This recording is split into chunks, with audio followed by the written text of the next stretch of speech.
It didn't start with a courtroom or a newspaper headline. It started with a man and a pen. And on April 14th, 1939, that pen delivered one of the most unforgiving portraits of American life ever published in the English language.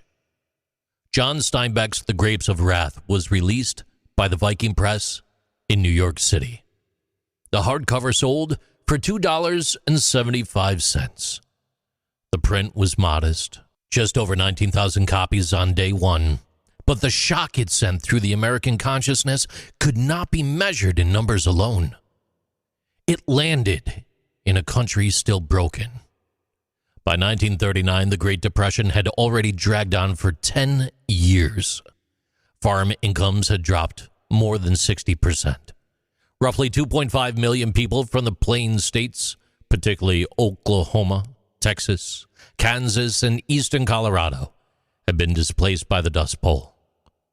A single storm on April 14, 1935, called Black Sunday, carried 300,000 tons of topsoil from the Midwest into the Atlantic Ocean. That same day would be remembered as the birth of the phrase, the Dirty 30s. The novel followed the Jodes, a tenant farming family in Sallisaw, Oklahoma. They were forced off their land by drought, foreclosure, and the mechanical plow. Their journey west in a patched-together 1925 Hudson Super 6 truck became an icon. Steinbeck modeled it on real sightings, cars piled with mattresses, pots, and rope-bound children. It wasn't literary invention. It was Roadside America, 1938. At one camp outside Tulare, California, a government relief worker reported over 1,200 people living without running water. Families, they were surviving on boiled dandelion greens, lard, and leftover bread soaked in milk, if they had milk. The average family income for migrants was under $400 per year. Just over $8,000 today. And yet it wasn't only about hunger. Steinbeck saw the collapse of dignity. Entire counties refused to bury the dead of Okie camps in public cemeteries. The title of the novel, The Grapes of Wrath, came from Julia Ward Howe's 1861 anthem, The Battle Hymn of the Republic. The reference was deliberate, not poetic.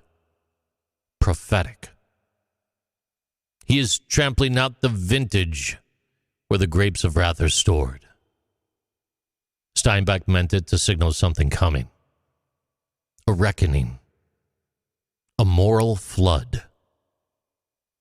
Most Americans today think of Steinbeck as a novelist, but in 1936, he was a field reporter for the San Francisco News. His assignment was to document the living conditions of seasonal laborers. He filed daily notes by hand, often sleeping in his car. His articles were titled, The Harvest Gypsies. He kept no copies. His wife, Carol, had to save them from the trash, actually. When he began writing The Grapes of Wrath, it took him just 5 months. He wrote 6 days a week, often 2,000 words a day.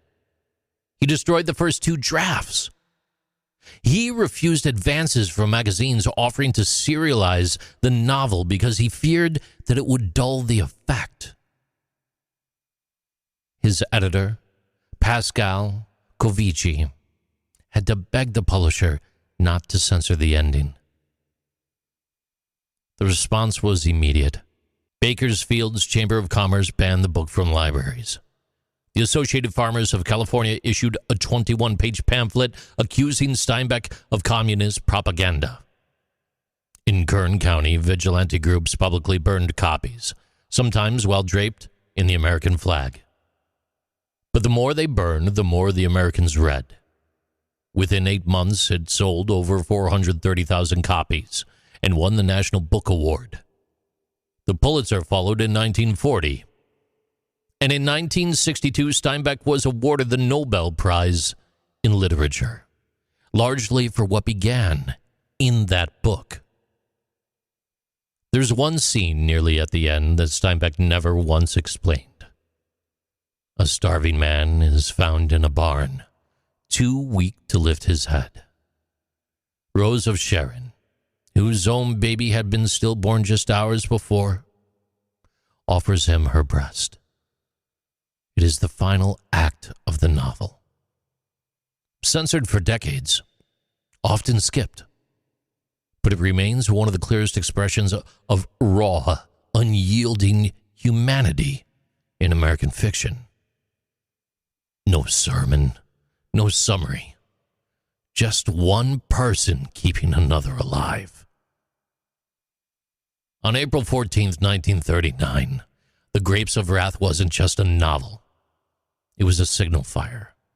One that said, look harder, dig deeper, and remember that suffering is never anonymous. Not in America. Not then, and not now. These are Interesting Things with JC.